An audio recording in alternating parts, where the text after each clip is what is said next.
Halo semuanya, selamat pagi, selamat siang, selamat sore, dan selamat malam buat kalian yang menyaksikan video saya di waktu-waktu tersebut. Saya adalah mahasiswa program Pasca Sarjana Fakultas Hukum UKI.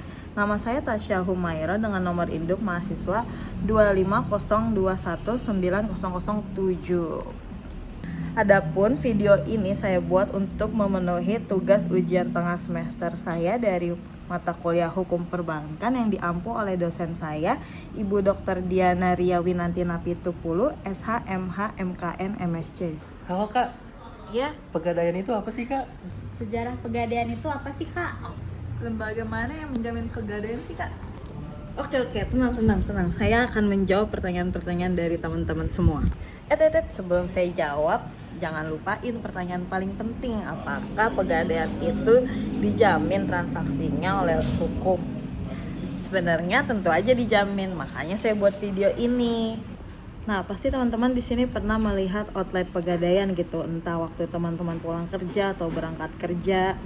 Atau mungkin teman-teman atau keluarga teman-teman di sini pernah melakukan transaksi pegadaian seperti gadai tanah, gadai kendaraan, atau gadai surat-surat berharga lainnya. Nah, kalau dari peraturan Badan Otoritas Jasa Keuangan sendiri, usaha pegadaian itu adalah segala kegiatan pemberian pinjaman dengan jaminan barang bergerak, jasa titipan, taksiran maupun jasa lainnya, baik konvensional maupun syariah. Nah, gadai juga didefinisikan secara hukum, yaitu ada di dalam Pasal 1150 Kitab Undang-Undang Hukum Perdata sebagai hak atas barang bergerak yang diserahkan untuk jaminan hutang. Di Pasal 1150 Kitab Undang-Undang Hukum Perdata ini didefinisikan gadai itu adalah suatu hak yang diperoleh kreditur atas suatu barang bergerak yang diserahkan kepadanya oleh debitur atau orang lain itu atas namanya untuk menjamin suatu utang. Nah, kalau secara spesifiknya dari Otoritas Jasa Keuangan itu sendiri atau lembaga keuangan melalui Peraturan Otoritas Jasa Keuangan nomor 31 garing POJK titik 05 garing 2016 mendefinisikan usaha pegadaian itu sebagai segala usaha yang menyangkut pemberian pinjaman dengan jaminan barang bergerak, termasuk tadi yang saya sebutkan. Di dalamnya itu ada jasa titipan, jasa taksiran, atau jasa-jasa lainnya. Jadi kalau kita simpulkan itu, gadai itu merupakan suatu perjanjian utang piutang dengan jaminan benda bergerak.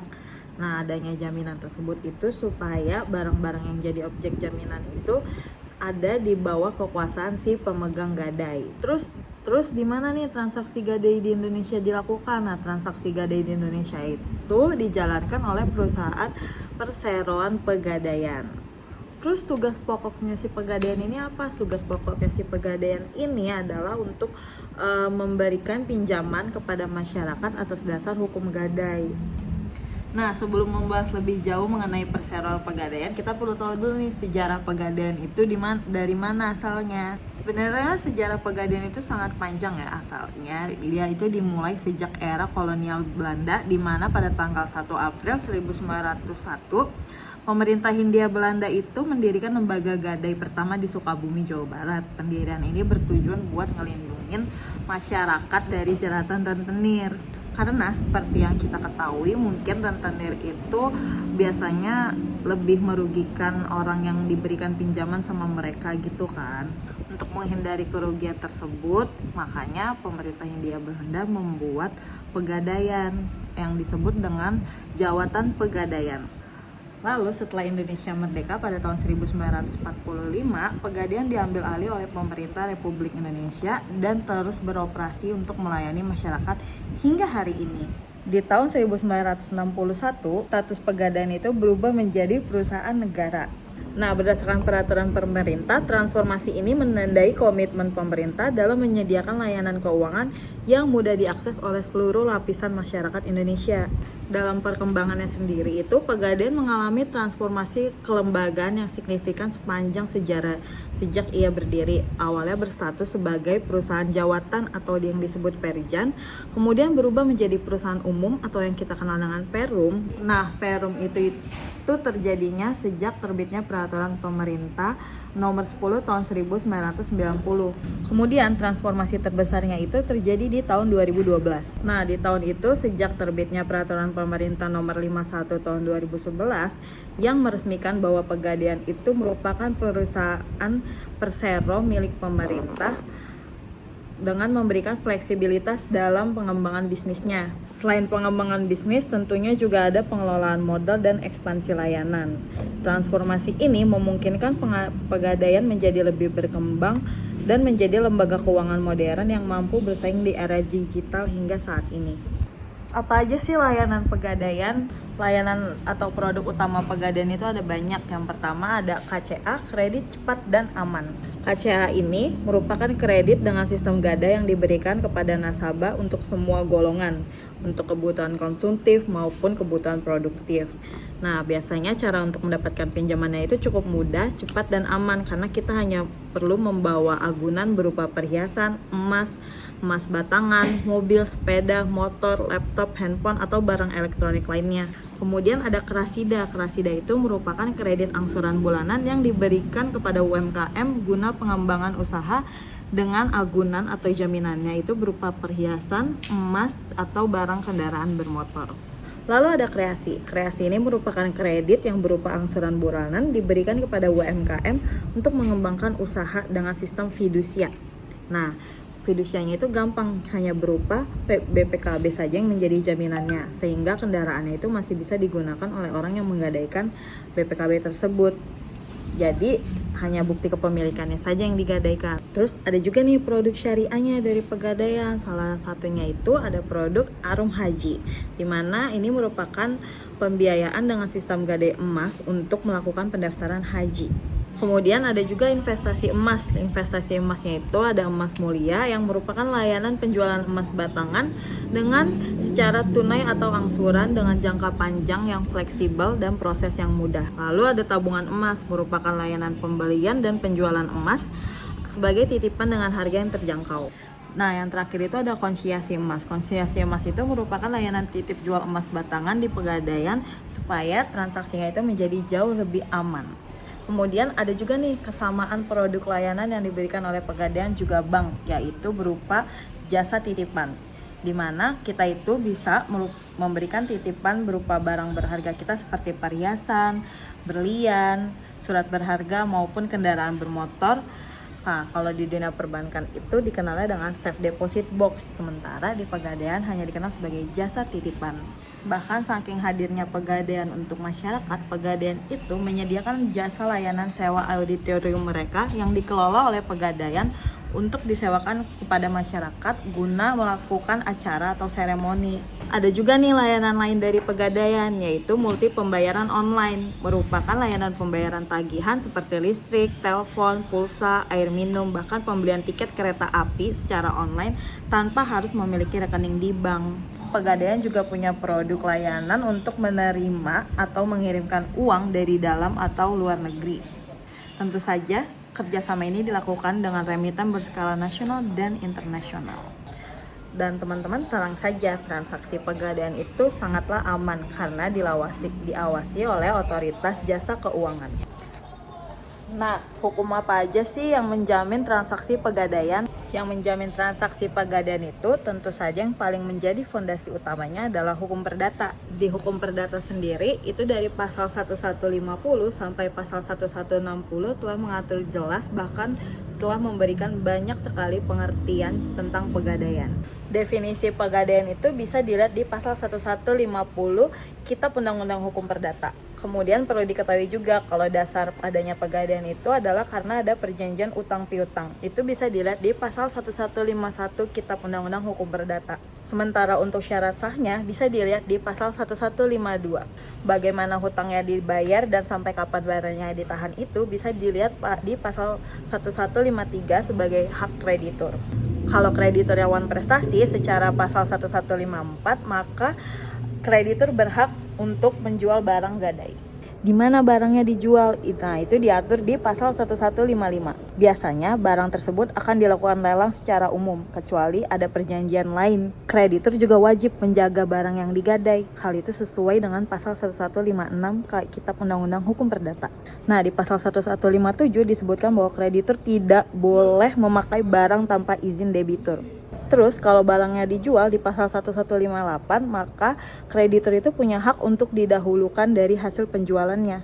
Baru dari pasal 1159 hasil penjualan itu harus diberikan kepada debitur sisanya.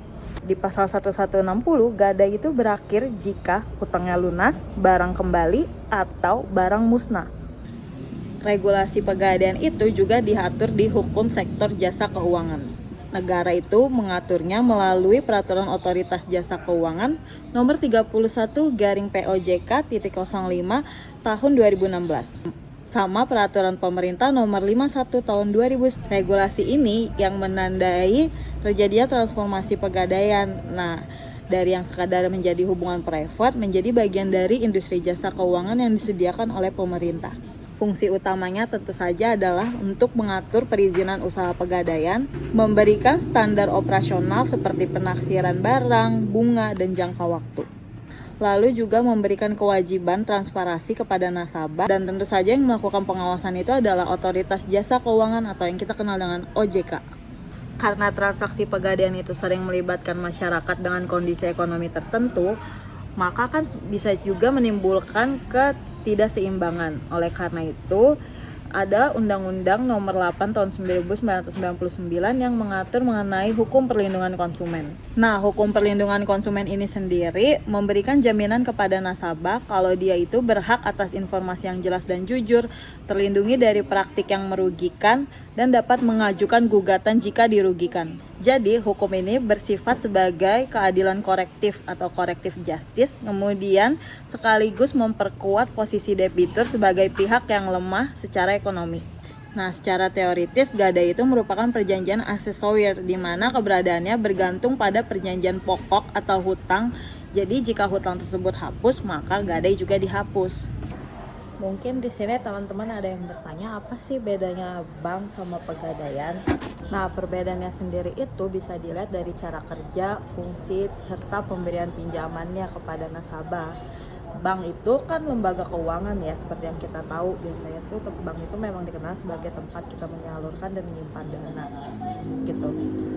Bisa dalam bentuk tabungan, deposito, maupun giro juga bisa. Nah, biasanya dana yang dihimpun itu disalurkan lagi ke masyarakat, bisa dalam bentuk kredit maupun pembiayaan seperti cicilan KPR yang kita tahu. Nah, kalau bank sendiri dalam memberikan pinjaman, dia itu lebih menekankan pada analisis kemampuan kita sebagai nasabah.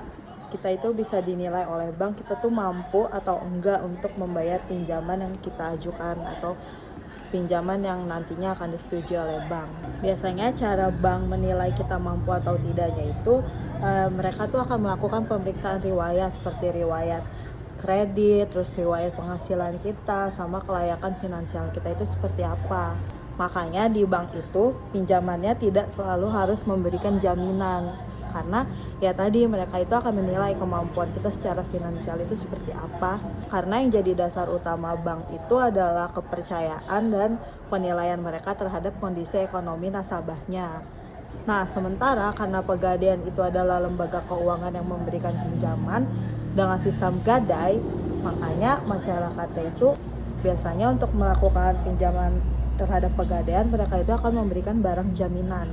Barang jaminannya itu bisa berupa seperti emas, kendaraan, atau barang-barang elektronik. Nah, biasanya besaran pinjaman yang diberikan itu sesuai dengan nilai jaminan barang tersebut.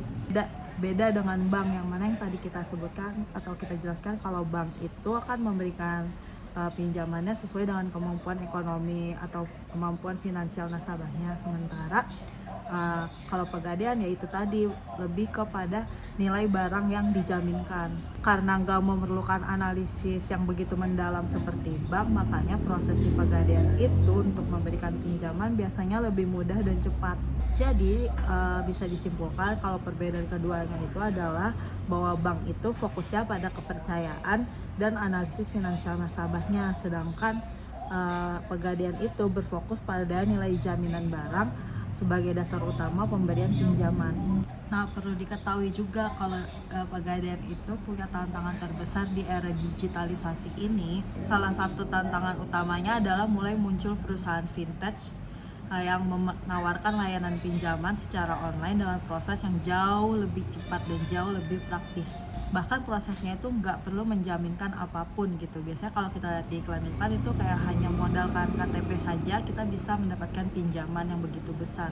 Hal ini tentu berbeda sekali dengan Pegadaian yang harus dimana kita itu memberikan jaminan supaya bisa mendapatkan pinjaman.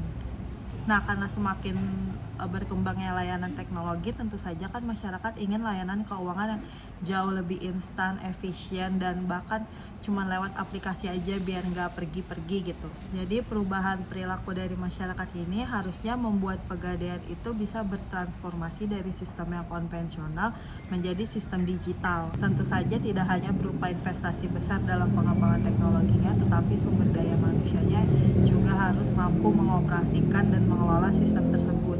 Perlu dicatat juga walaupun prosesnya memang diharapkan jauh lebih mudah, kita juga harus memastikan bahwa sistem yang digunakan itu memiliki perlindungan yang kuat dan dapat dipercaya oleh nasabah. Jadi nasabah itu nggak perlu khawatir lagi kalau harus menggunakan sistem digital dari Pegadaian, karena Pegadaian bisa menjamin bahwa data-data mereka itu aman. Nah, Pegadaian tuh juga harus tahu kalau tantangan terbesarnya juga itu ada keterbatasan literasi digital di kalangan sebagian masyarakat, khususnya nasabah yang terbiasa dengan layanan konvensional. Hal ini kan bisa menghambat gitu layanan digital yang nantinya disediakan oleh Pegadaian. Oleh karena itu, selain melakukan inovasi produk seperti tabungan emas dan juga gadai online, Pegadaian tuh juga perlu memberikan edukasi ke masyarakat supaya masyarakat itu bisa mengikuti perkembangan teknologi. Dengan kemudian keberhasilan Pegadaian dalam menghadapi era digital itu akan sangat bergantung pada kemampuannya untuk beradaptasi, berinovasi, serta menjaga kepercayaan masyarakat di tengah persaingan yang semakin ketat ini. Oke teman-teman, begitu aja penjelasan saya mengenai Pegadaian. Kalau misalkan ada yang kurang bisa ditambahkan sendiri oleh teman-teman. Terima kasih buat teman-teman yang udah menonton video ini baik di pagi, siang, sore, ataupun malam hari. Terima kasih.